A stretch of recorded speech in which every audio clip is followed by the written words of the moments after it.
Muito bem. Então, eu vou resgatar a última pergunta que fizemos no estudo passado. E foi a seguinte: por que é que nós somos advertidos a temer a Deus e a guardar os seus mandamentos? Creio que terá sido a última pergunta. E a resposta encontra-se em Eclesiastes 12, versículo 13 e 14. Eclesiastes é seguir a Salmos, depois Provérbios, depois Eclesiastes. Capítulo 12, versículo 13 e 14.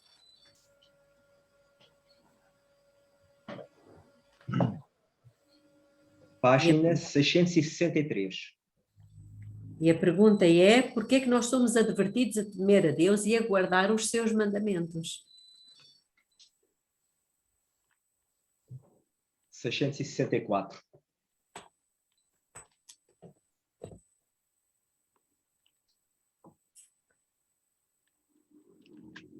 Quem quiser pode ler.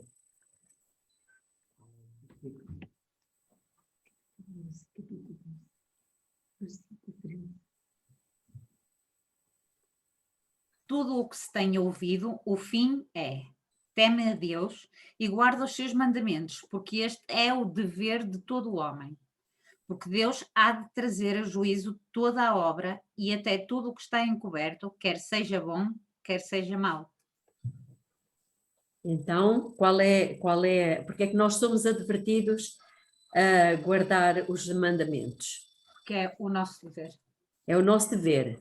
E depois diz aí um assunto que também depois iremos falar sobre, que é porque Deus há de trazer a juízo toda a obra.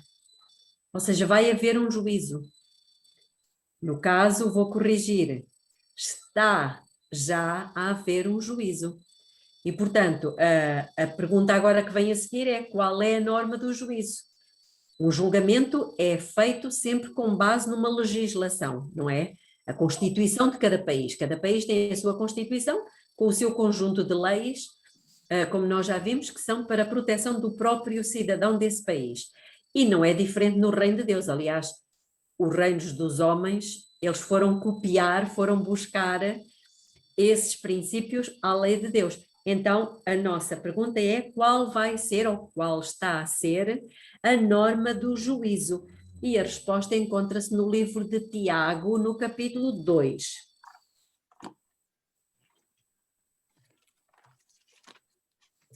Portanto, este texto que vamos ler agora é uma sequência daquele que lemos há pouco de Eclesiastes. 1151. Portanto, Tiago 2, versículo 12.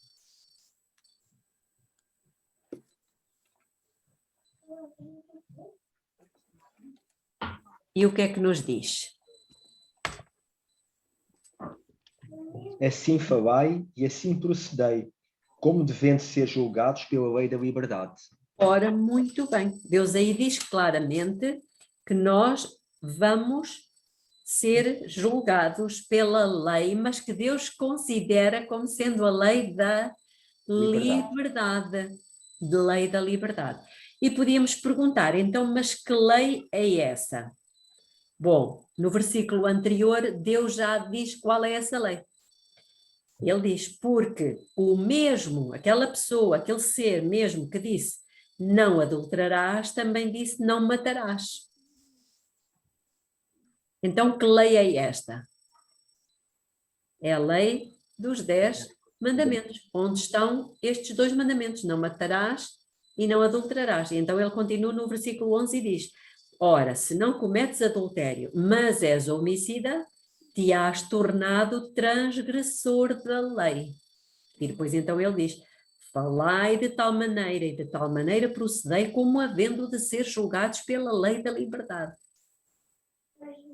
Portanto, o julgamento tem por norma a lei de Deus, os 10 mandamentos, como nós lemos a semana passada. Então, relativamente ao antigo Israel,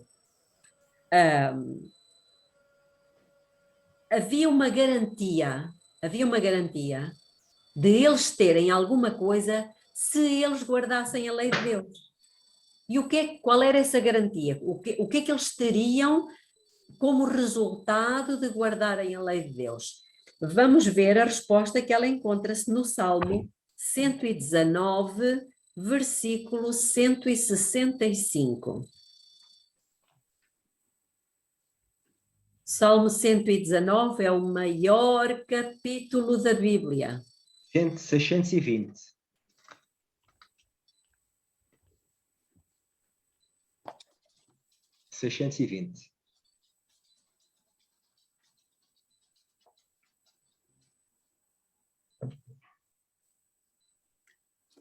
Salmo 19. 119, Paulinha.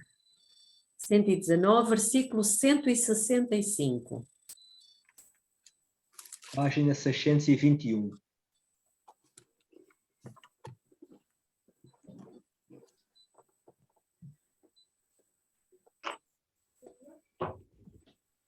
Então, o que é que estava garantido a Israel se eles guardassem os mandamentos de Deus?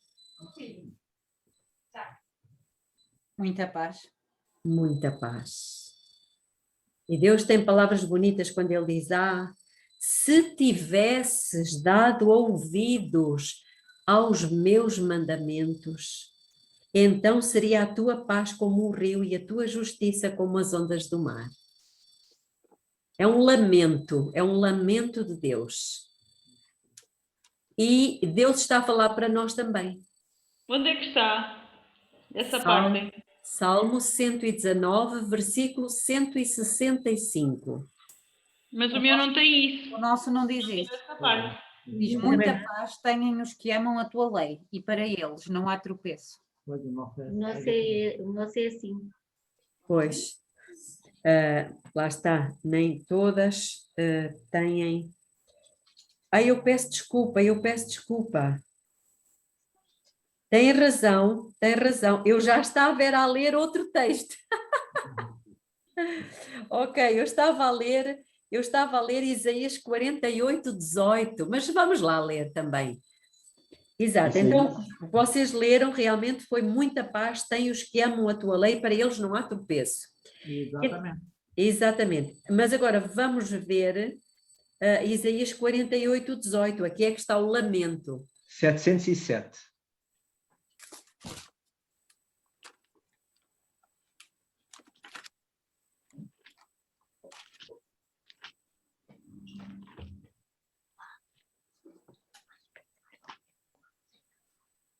Aí já está igual.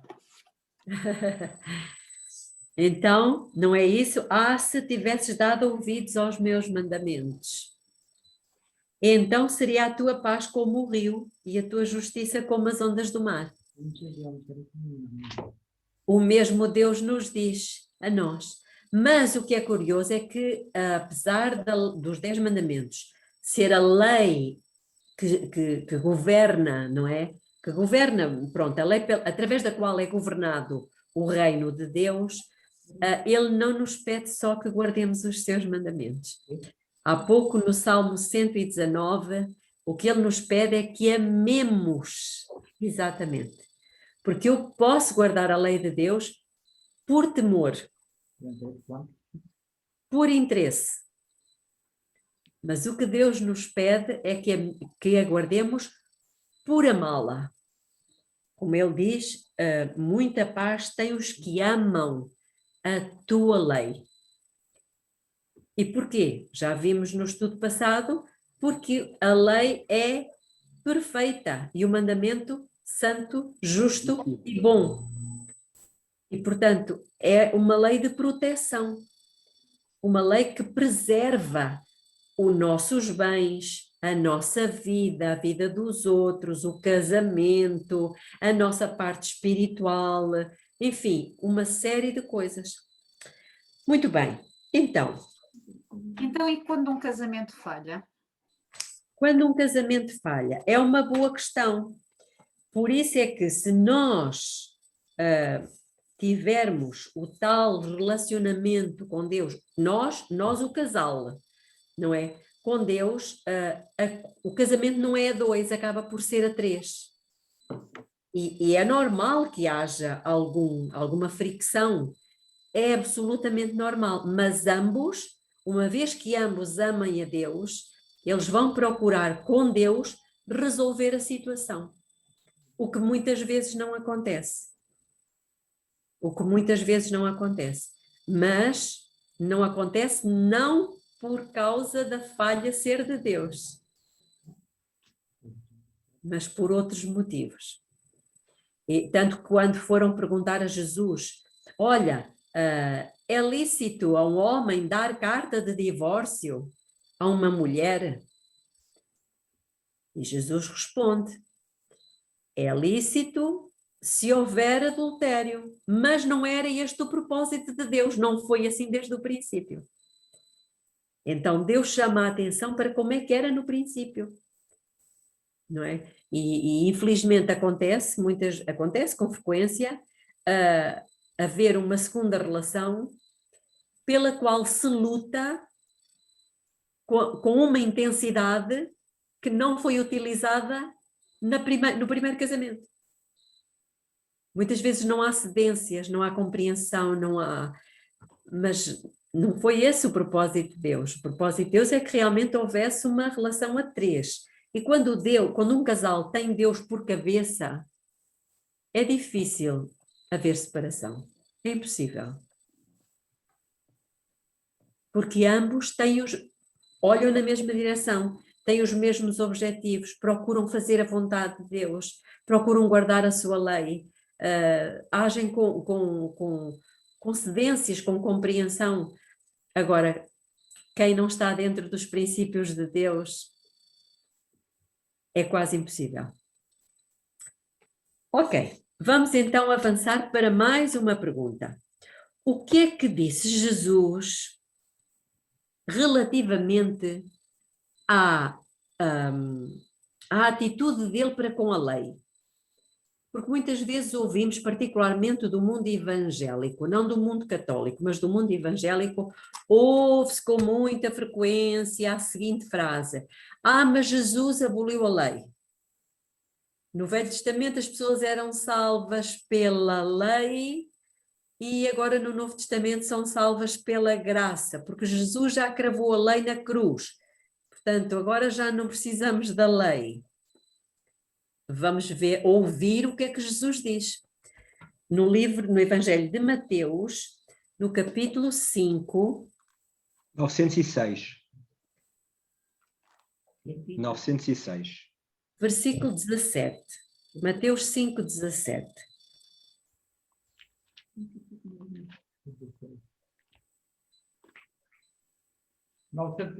É? 906. 906.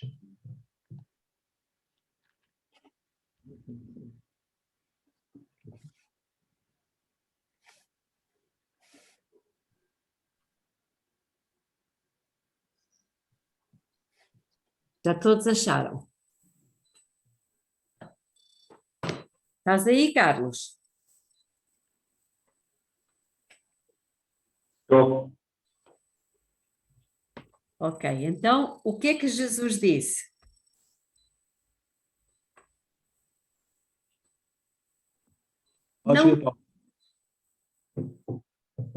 Não pensem que eu vim destruir a lei ou os profetas. Não vim abrogar, mas cumprir. Então, isto responde diretamente àquele pensamento de que Jesus, quando veio abolir a lei. É que nós nem pensamos, se ele veio abolir a lei, então hoje podemos roubar-nos uns aos outros, matar-nos uns aos outros, podemos adulterar uns com os outros, na boa. Porque a lei diz, não adulterarás, não havendo lei, então já podemos adulterar à vontade, roubar à vontade, mentir à vontade. O problema quando as pessoas dizem isto, o problema não está nos 9 mandamentos, porque os 9 até nos dão jeito. O problema está no 4º mandamento. Mas o próprio Cristo diz, eu não vim abolir a lei. A lei continua a ser a mesma. Aliás, a lei é eterna. tão eterna quanto o legislador que a fez, que é o próprio Deus. Uma outra pergunta. O que é que Jesus ensinou relativamente à estabilidade da lei? Vamos ler agora o versículo seguinte, o versículo 18.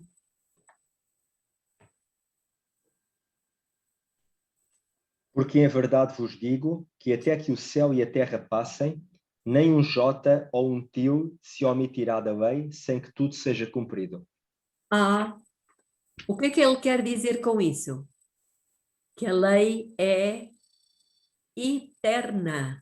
Não se vai tirar da lei nem um J ou um til ou uma pinta num I, sem que tudo seja cumprido. Muito bem. Lembram-se daquele encontro de Jesus com o jovem rico? Já tínhamos falado disto aqui no outro estudo. E o jovem rico perguntou a Jesus: Mestre, o que é que eu hei de fazer para entrar na vida eterna? Lembram-se o que é que Jesus lhe respondeu? Vamos voltar lá, a Mateus capítulo 19.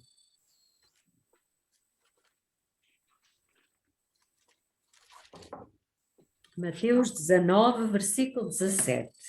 924.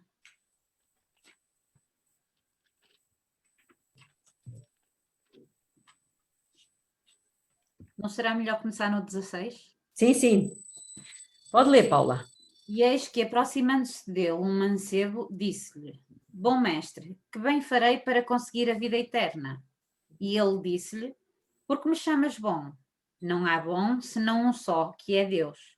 Se quiseres, porém, entrar na vida, guarda os mandamentos.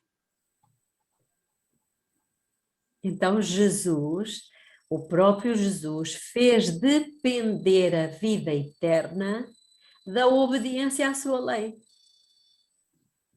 Por que que Satanás foi expulso do céu? Precisamente por transgredir a lei. Então Deus não poderia aceitar na vida eterna os transgressores da lei, senão nem sequer Deus seria justo. Então é absolutamente normal que haja cada governo, que o governo de Deus também tenha a sua lei. E a obediência é fundamental. Não só porque Ele é o Pai, Ele é uma autoridade para conosco, mas porque a sua lei é para a nossa felicidade. Ela nos faz felizes em todos os sentidos. Fisicamente, espiritualmente, socialmente, até financeiramente. Ela realmente nos traz felicidade. Uma outra pergunta.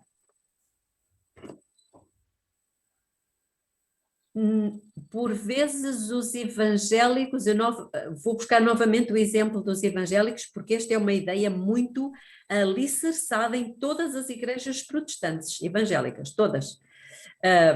Não só as do ramo pentecostal, mas todas elas. À exceção da católica, todos têm este pensar. Que no Antigo Testamento, como eu já disse, eram salvos pela lei, agora somos salvos pela graça por meio da fé. Ok, então basta que tenhamos fé. Então a pergunta é, será que a fé anula a lei? Basta eu acreditar em Deus que já não preciso guardar a lei? Vamos deixar que a Bíblia nos fale e vamos então ver a resposta no livro de Romanos, no capítulo 3, no versículo 31. 1068.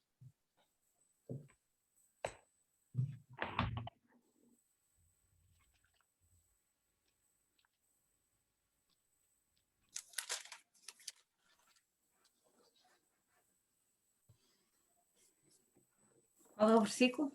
31.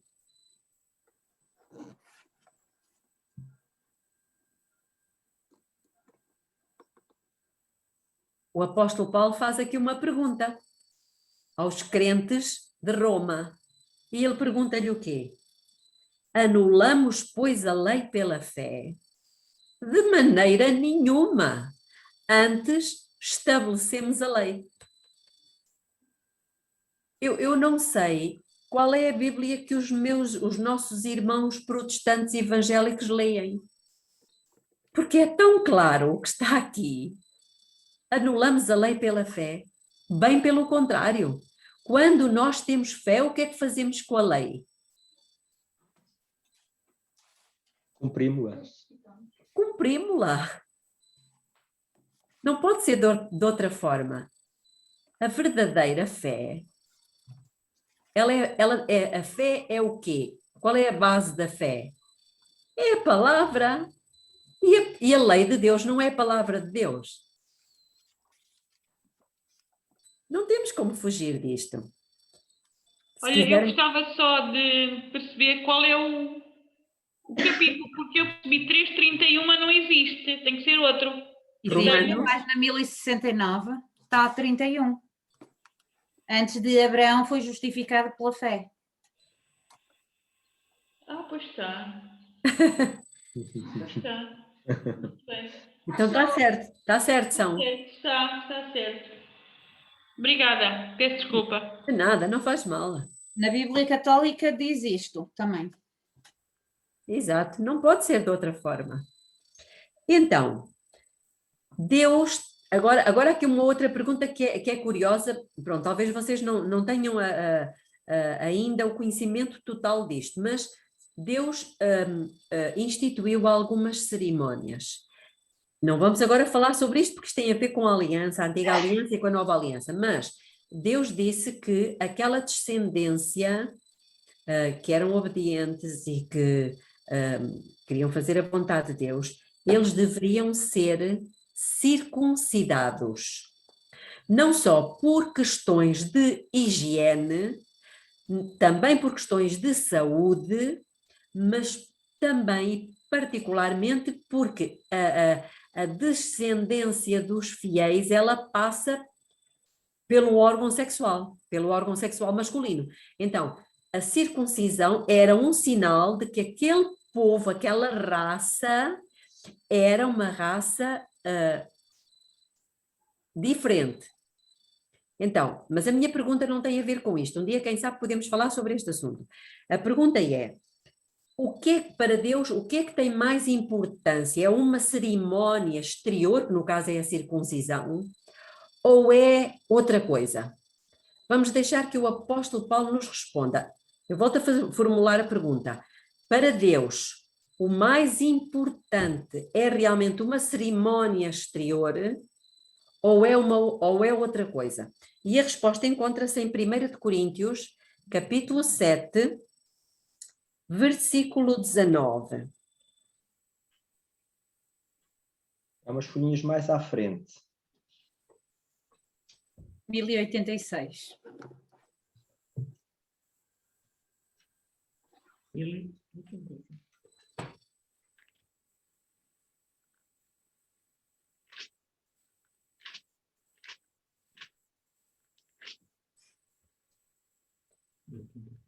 Quem é que quer ler? 1 Coríntios, capítulo 7, versículo... Versículo 19. A dona Angelina ainda não leu nada hoje. Eu vou ler. Espera aí, eu digo, não é? Deixa. Opa, estão à espera. Não pode. Não pode esperar. A circuncisão é nada e em circuncisão nada é, mas sim a observância dos mandamentos de Deus. Muito bem. Muito bem. Então, o que é que para Deus... Não quer dizer que Deus esteja a anular a questão da circuncisão, mas o que é que ele está a valorizar acima de tudo? Está bem. A lei, a obediência. A obediência não é tanto a lei, mas a obediência a essa lei. Ou seja, uma pessoa pode estar circuncidada e isso não é garantia de que ela faz parte do povo de Deus se ela não guardar a sua lei. Percebem? E vai mais longe. Deus ainda vai mais longe. E ele faz-nos uma pergunta. Como é que nós podemos saber se amamos os filhos de Deus? A ordem de Jesus foi: amai-vos uns aos outros, como eu vos amei. Então, como é que nós sabemos? E aqui, quando Deus nos diz isto, não é para que eu esteja a olhar para o outro e a julgar o outro por ele fazer ou não fazer.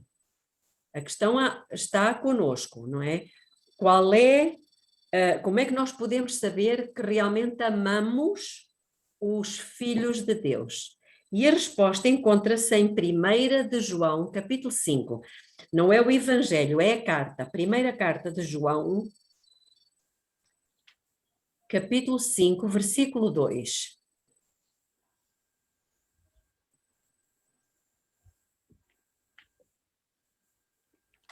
(1164).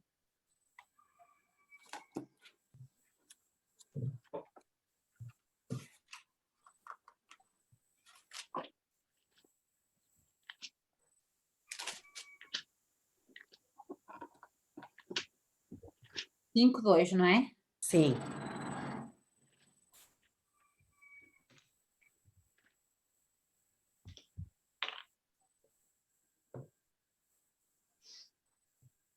Nisto conhecemos que amamos os filhos de Deus quando? Quando amamos a E guardamos os seus mandamentos. Esta é a prova para nós mesmos. E o próprio Jesus disse-nos qual seria a prova do nosso amor para com Ele. Nós dizemos muitas vezes que amamos a Deus. Ok, ótimo. Como é que eu provo que amo a Deus? João 14:15. Agora João é o Evangelho.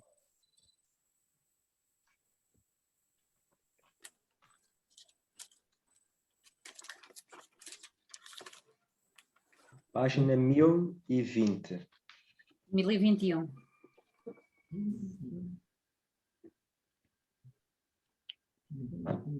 14:15, não é? Sim.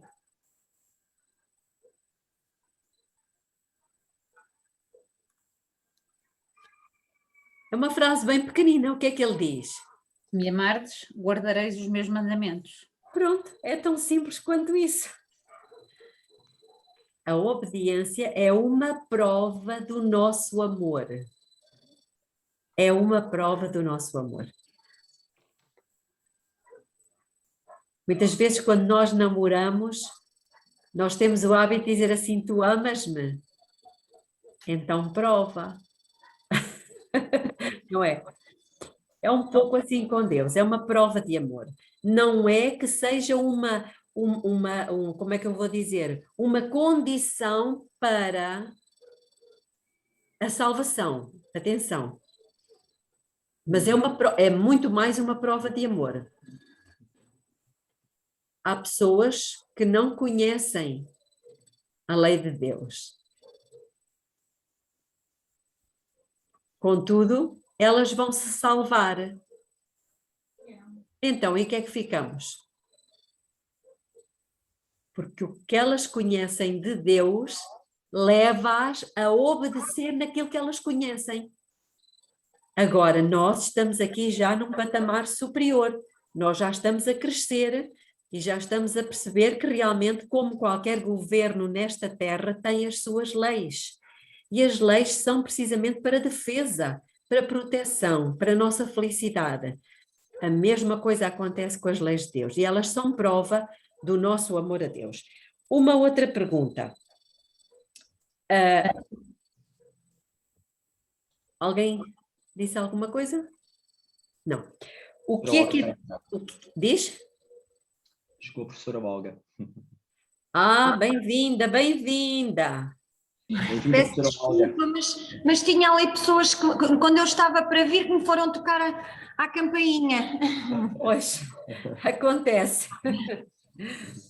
Então, o que é que nos é dito, ou melhor, o que é que a Bíblia nos diz que é o amor de Deus?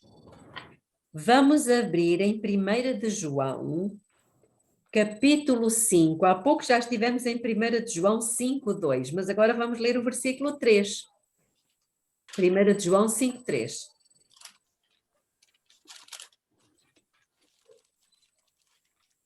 (1006) 1164. 1164.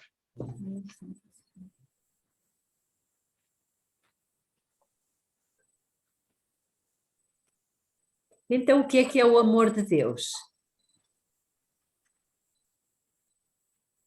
A Versículo. professora Olga já encontrou? Já. Então diz assim. Alguém quer ler? Pode ler. Oi, a professora Olga, pode ler. Qual é o 5, mas é o 4? É o capítulo 5, versículo 3. É versículo 3. Porque este é o amor de Deus, que guardemos os seus mandamentos, e os seus mandamentos não são pesados. Pois não. Então, se nós temos o amor de Deus no nosso coração, nós naturalmente vamos querer agradar-lhe, fazer a vontade dele. Vamos guardar a sua lei com todo o prazer. Ainda por cima, eles não são pesados. Como é que... Agora, vamos falar aqui para o nosso tempo. Aliás, a Bíblia refere a algumas coisas interessantes. Como é que Deus descreve a igreja? Quando fala de igreja, está a falar da igreja cristã no geral. Mas a igreja cristã no geral, isto é importante. Mas como sabem, dentro do ramo cristão, existem muitas ramificações. Não é? Existem os adventistas, os batistas, os presbiterianos, os da Assembleia, a Igreja Maná, etc, etc, etc. Igreja Cristã do Brasil, que agora também já está cá em Portugal. Pronto, Congregação Cristã também, enfim, várias. O que é que a Bíblia diz, e isto é muito importante, como é que Deus descreve a Igreja Cristã nos últimos dias? Porque Deus fala dela. E vamos a Apocalipse. Apocalipse, capítulo 12. 1176.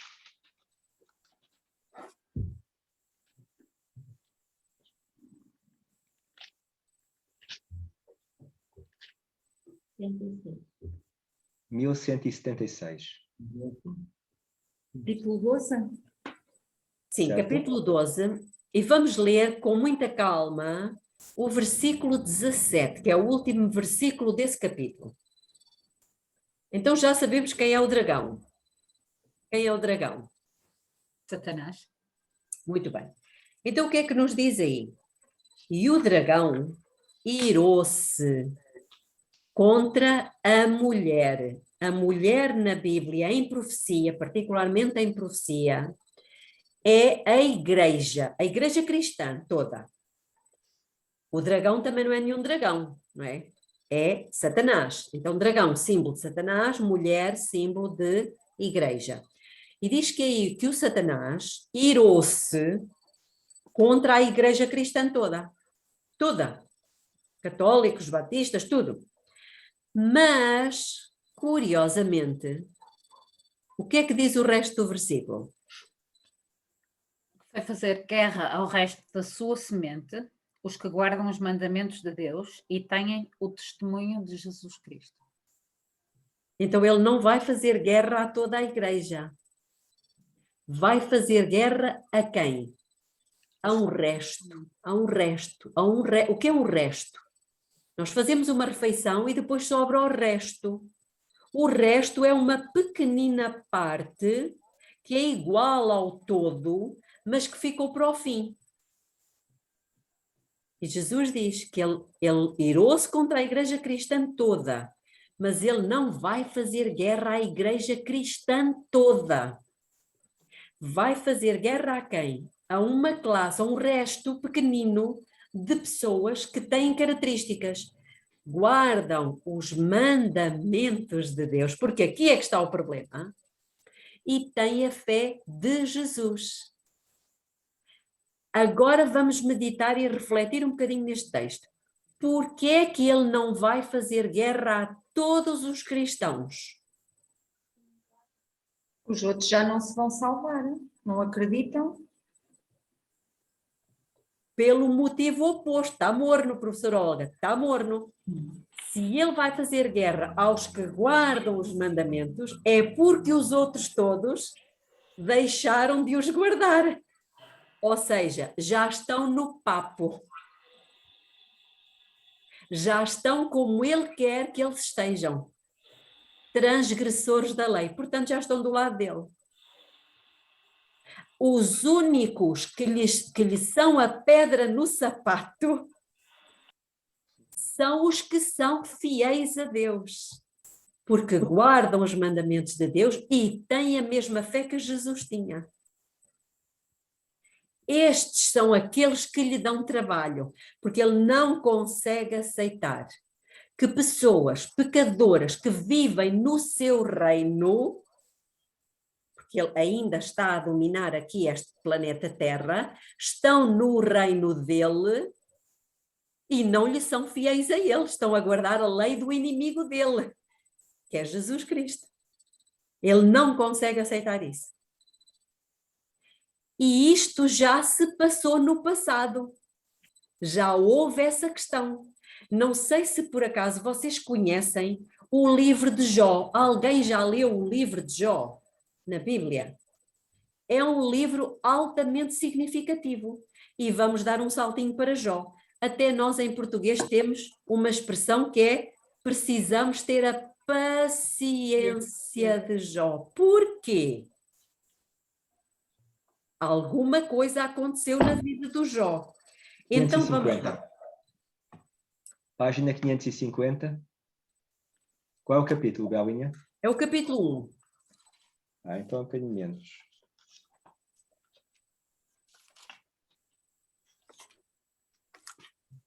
Página 530. Ora bem, acontece aqui uma descrição interessante, e como nós ainda temos um bocadinho, eu hoje já ia falar um pouquinho acerca da questão que a Paula tinha levantado, que é relativamente ao sábado, como é que nós guardamos o sábado. Vai ficar para cenas do próximo capítulo, então para a semana, se Deus quiser, vamos mesmo trabalhar esta questão da guarda do sábado. Mas agora vamos fechar aqui este assunto com esta história verídica. Como eu já vos disse, penso eu, o livro de Jó foi o primeiro a ser escrito. E realmente houve aqui uma situação assim, enfim, que nós necessitamos conhecer. Então diz o versículo 1 do capítulo 1. Havia um homem na terra de Uz, cujo nome era Jó. Era homem íntegro e reto, que temia a Deus e se desviava do mal. Portanto, nós temos aqui um homem que era obediente à lei de Deus, certo? Ele era íntegro, reto, justo. Noutras traduções diz justo. E ainda por cima desviava-se do mal. Portanto, ele via que aquilo ali não era bom, aquele caminho não era bom, que aquelas companhias não interessavam, e então ele desviava-se, precisamente para não ser tentado a proceder dessa forma. Nasceram-lhe 7 filhos e 3 filhas, possuía ele 7.000 ovelhas, 3.000 camelos. Bom, aqui ele está a descrever a personagem. E depois diz assim no versículo 6. Ora, chegado o dia em que os filhos de Deus vieram apresentar-se perante o Senhor, veio também Satanás entre eles. Estes filhos de Deus não está a falar de seres humanos. Está a falar de anjos que são representantes de cada um dos mundos que Deus criou e que não estão em pecado. Porque Deus fez outros mundos. O nosso planeta Terra é apenas um grão de poeira cósmica. Existem muitas galáxias com muitos sistemas solares, com muitos planetas e alguns deles habitados. Portanto, não fiquemos convencidos de que nós somos os tais. Não, nós somos apenas uma coisinha no Sim. universo que Deus criou. Peço desculpa, nesses planetas há pessoas como nós? Há seres, não sabemos se são como nós. Uma coisa nós sabemos, que nós fomos os únicos que fomos criados à imagem e semelhança de Deus. Mas existem outros seres altamente inteligentes também, pronto, mas não têm contacto com o nosso mundo, porque senão contaminar-se-iam. Então Deus os mantém separados, mas enquanto Ele resolve o problema aqui do pecado nesta terra. Mas estes filhos de Deus que está-se a referir aqui são precisamente os representantes desses mundos que não caíram no pecado.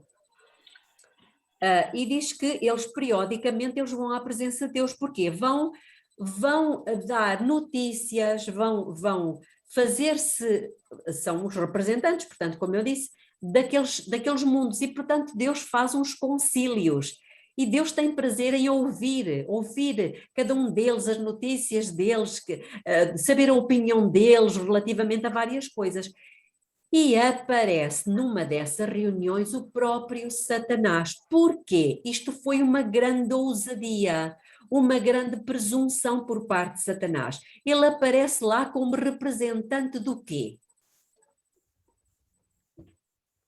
Não tens som, Silvestre. Do nosso mundo? Exatamente. Exatamente. Porquê? Não é que ele fosse o legítimo representante, ele não é o legítimo representante. Deus tinha dito que Adão, sim, Adão seria aquele que iria representar o planeta Terra e a raça humana nesses concílios. Mas o problema é que Satanás fez-lhe a vontade e, portanto, passou-lhe a autoridade do planeta. Portanto, Satanás foi o usurpador. E ele diz isto, Satanás diz isto mesmo. Claro, quando ele vai tentar Jesus depois, não é? No Novo Testamento, ele diz-lhe assim a Jesus, não sei se vocês se lembram dessa tentação, em que Satanás volta-se para Jesus e diz assim, olha, eu dou-te todos os reinos deste mundo e a glória deles porque a mim me foi entregue. Quem é que lhe entregou? Adão. Quando pecou, entregou-lhe a autoridade. Bom, mas então ele aparece, como dizia a professora Olga, muito bem, como representante do planeta Terra. E no versículo 7, o Senhor perguntou a Satanás, de onde vens? E Satanás respondeu ao Senhor dizendo, de rodear a terra e passear por ela. Como quem diz, eu vim do meu planeta. Versículo 8. Disse o Senhor a Satanás, notaste porventura o meu servo Jó, olhem aqui Deus, o meu servo Jó, que ninguém há na terra semelhante a ele, homem íntegro e reto, que teme a Deus e se desvia do mal. E o que Deus foi fazer? Foi tocar na ferida do Satanás. Deus estava a dizer, olha, tu percebeste que lá no teu reino tu tens um que não te serve, que me é fiel a mim, que me ama a mim. E vejam o que é que Satanás diz. Versículo 9. Então respondeu Satanás ao Senhor e disse, porventura Jó teme a Deus de balde? Como quem diz, será que é desinteressadamente, é só por acaso que ele te serve ou ele tem interesse? Nunca quero prever. Exatamente. Não o tens tu, versículo 10, não o tens tu protegido de todo o lado, a ele e à sua casa e a tudo quanto tem? Satanás estava a dizer a Deus, claro, ele serve-te porque tu dás-lhe tudo. Tens abençoado a obra das suas mãos e os seus bens se multiplicaram na terra. Claro, ele só te serve por interesse. Agora ele diz-lhe o Satanás, mas estende agora a tua mão e toca-lhe em tudo quanto tem, e ele blasfemará de ti na tua cara. Satanás estava a tentar a Deus, a tirar a Jó tudo o que ele tinha. Mas será que Deus faz isto? Será que Deus traz problemas à vida das pessoas? Será que Deus faz com que as pessoas percam os seus bens? que fiquem doentes, que tenham desgraças? Deus disse, não, eu não faço isso. Versículo 12. Ao que disse o Senhor a Satanás, eis que tudo o que ele tem está no teu poder. Somente contra ele não estendes a tua mão.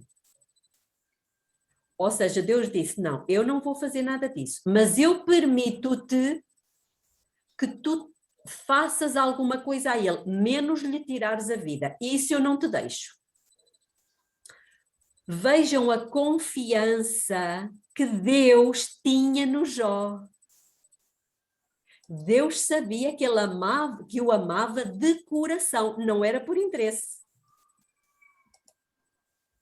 Não era porque Deus o abençoava, não era porque Deus o protegia, não era porque Deus o guardava dos perigos. Não, ele amava a Deus genuinamente. Ou seja, Satanás estava a pôr em causa as intenções do Jó.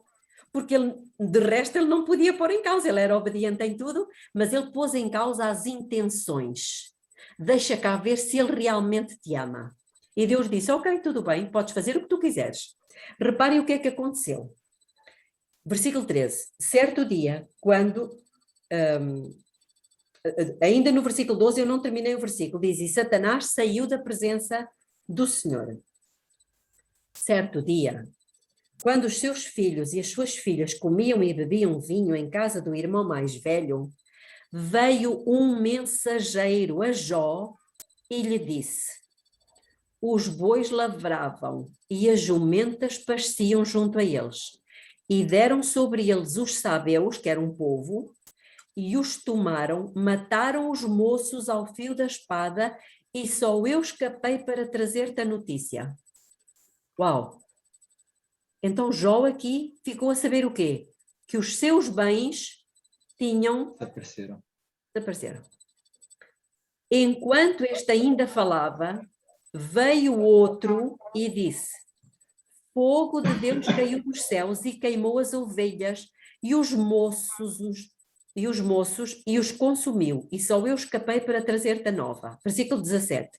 Enquanto este ainda falava, veio outro e disse, os caldeus, dividindo-se em 3 bandos, deram sobre os camelos e os tomaram e mataram os moços ao fio da espada, e só eu escapei para trazer-te a nova.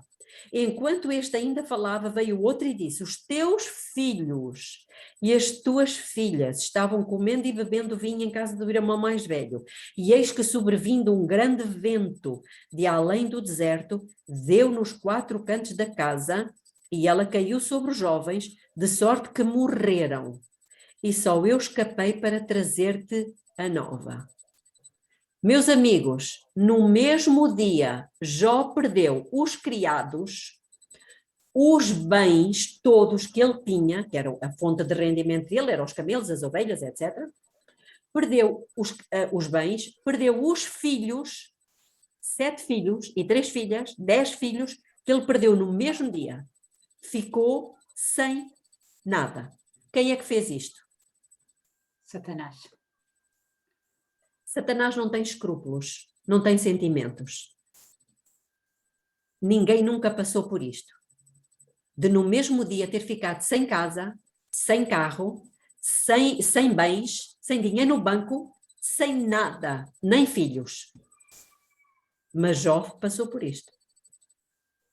E como se isso ainda não bastasse, vamos continuar.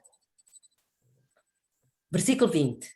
Então Jó se levantou, rasgou o seu manto, isto era sinal de grande tristeza, rapou a sua cabeça e lançou-se em terra e adorou a Deus. Reparem que Jó nem por um momento acusou Deus de todas estas coisas. Ele amava a Deus, ele conhecia a Deus, ele sabia que não tinha sido Deus. E disse, nu saí do ventre da minha mãe e nu tornarei para lá. O Senhor me deu, o Senhor o tomou. Bendito seja o nome do Senhor. Em tudo isso, Jó não pecou, nem atribuiu a Deus falta alguma. Ou seja, Satanás não conseguiu aquilo que ele queria. Como isto não resultou, reparem o que diz, capítulo 2, versículo 1. Chegou outra vez o dia em que os filhos de Deus vieram apresentar-se perante o Senhor, e veio também Satanás entre eles apresentar-se perante o Senhor. Então o Senhor perguntou a Satanás: de onde vens? Respondeu Satanás ao Senhor, dizendo: de rodear a terra e passear por ela. Disse o Senhor a Satanás: notaste porventura o meu servo Jó, que ninguém há na terra semelhante a ele, homem íntegro e reto, que teme a Deus e se desvia do mal? Ele ainda retém a sua integridade, embora tu me incitasses contra ele para o consumir sem causa. Que coisa tremenda! Então Satanás respondeu ao Senhor: pele por pele. Tudo quanto o homem tem dará pela sua vida. Estenda agora a mão e toca-lhe nos ossos e na carne, e ele blasfemará de ti na tua face. O que é que Satanás estava a tentar a Deus? Ok, ele perdeu tudo, mas ele ainda tem saúde. Agora toca-lhe na saúde. E tu vais ver se ele não vai negar-te. Disse, pois, o Senhor a Satanás: eis que ele está no teu poder, somente poupa-lhe a vida. E ele já não tinha nada, o homem. Só tinha a saúde e a esposa, que a esposa foi a única que não morreu. Saiu, pois, Satanás da presença do Senhor e feriu a Jó de úlceras malignas. Olha aqui um cancro. Úlceras malignas, desde a planta do pé até ao alto da cabeça. Nós não temos noção do que é isto. Isto provoca dor, isto provoca febre, um mal-estar. Nós não temos noção. E Jó, tomando um caco para com ele se raspar, sentou-se no meio da cinza. Pelo que parece, aquelas feridas tinham pus, e ele raspava-se com um caco. Versículo 9. Então sua mulher lhe disse: ainda retens a tua integridade? Blasfema a Deus e morre. Mas ele lhe disse: como fala qualquer doida, assim falas tu. Então receberemos de Deus o bem e não receberemos o mal? Em tudo isso não pecou Jó com os seus lábios. Impressionante. Vejam o que é que Satanás pode fazer a uma pessoa. E nós fomos buscar isto por quê? Por causa da guerra, lembram-se? Satanás irou-se contra a mulher, mas foi fazer guerra a quem? Aos que guardam os mandamentos de Deus e têm a fé de Jesus. Ou seja, ainda está no futuro uma situação muito parecida com a de Jó. Mas lembrem-se, se por acaso vierem situações muito complicadas à nossa vida, não é Deus que está fazendo. Não é Deus que traz a doença, que traz o mal, que traz os terremotos. Não é Deus. É Satanás. Então, mas Deus permite? Permite. Permite, mas Ele também dá-nos forças para suportar. Como deu a Jó. Muitas vezes o Deus permitir é porque houve um diálogo entre Satanás e Deus. E Satanás volta-se para Deus e diz assim: o quê? A Celeste ama-te porque tu dás-lhe tudo. Olha, ela tem uma casa, tem carros, tem família, tem netos, tem filhos, tem tudo, não lhe falta nada. Tira-lhe o que ela tem. O que é que Satanás quer provar? Que os cristãos servem e obedecem a Deus por interesse. E só quando vem a prova é que nós provamos se realmente amamos a Deus ou não. Nós na escola também fazemos testes. E na vida também existem testes. Eu gostava apenas de vos... Portanto, não vou ler, claro, o livro de Jó todo, não é? Mas há um texto nas Escrituras muito interessante que eu agora de repente não me estou a lembrar onde é que ele está. Mas eu acho que é mesmo aqui no livro de Jó. Exatamente, é mesmo aqui. Eu acho que é mesmo aqui, só um bocadinho...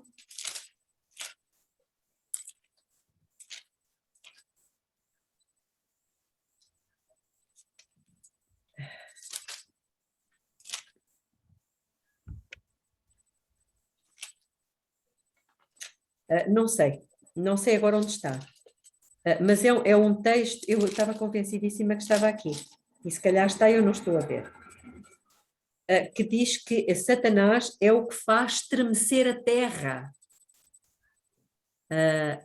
ou então é Ezequiel, não é? Bom, não importa, isto para nós vermos que realmente há um conflito, uma guerra entre Deus e Satanás. E nós que estamos aqui no meio desta guerra, precisamos escolher a quem nós vamos servir. A quem nós vamos obedecer. Uma coisa nós sabemos, é que se nós escolhermos o lado de Deus, estamos do lado do vencedor. Vamos terminar com um texto de Apocalipse. Belinha, já agora permite-me só dizer o seguinte. Sim. Se quiserem, depois verem como é que termina a história de Jó, é maravilhosa como é que ela termina. Se forem ao capítulo 42, a partir do versículo 10, vejam como é que termina a história de Jó. Vale a pena ver. Exatamente. Diz. Íamos a Apocalipse, capítulo 3, e vamos ler o versículo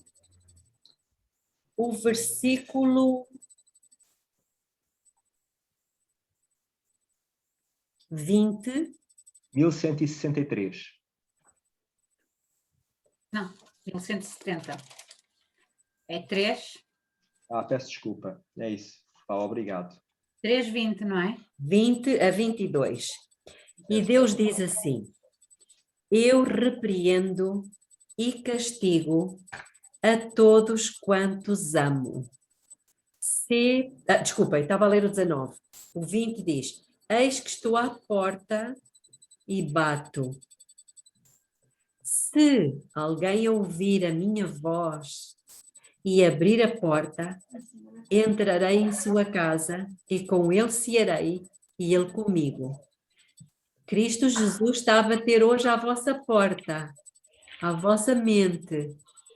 Ele está à espera que nós lhe abramos a porta. E depois ele diz: ao que vencer, eu lhe concederei que se assente comigo no meu trono, assim como eu venci e me assentei com meu Pai no seu trono. Quem tem ouvidos, ouça o que o Espírito diz às igrejas. Então o que é que Jesus está a dizer? Ao que vencer, assim como eu venci. Jesus venceu ou não venceu? E há pessoas como nós que também vão sair vencedoras. Portanto, temos uma grande promessa aqui, de nos sentarmos com Ele no seu trono. Eu espero que todos nós possamos fazer essa escolha, não é? Pouco e pouco, estamos a crescer, estamos a aprender, mas temos aqui grandes promessas. Já perceberam porque é que temos que ter a paciência do Jó? Ok, alguma pergunta, alguma questão? Não, e hoje já vamos um bocadinho longe. Já passa das 9. Vamos fazer uma oração então. Querido Deus, eterno Pai que está nos céus, Obrigada, Senhor. Obrigada por tanta paciência que o Senhor tem para conosco. Obrigada pelo seu amor por todos nós. Obrigada porque o Senhor nos mostra o quanto o Senhor é misericordioso. Que o Senhor nos ajuda a amá-lo de todo o nosso coração e demonstrar esse amor através da obediência à sua lei. É o que lhe suplicamos por esta noite, em nome de Jesus. Amém. Amém. Amém. Manuel, Continuação de boa semana. Obrigada, boa semana e obrigada. Deus. Boa semana a todos. Boa semana.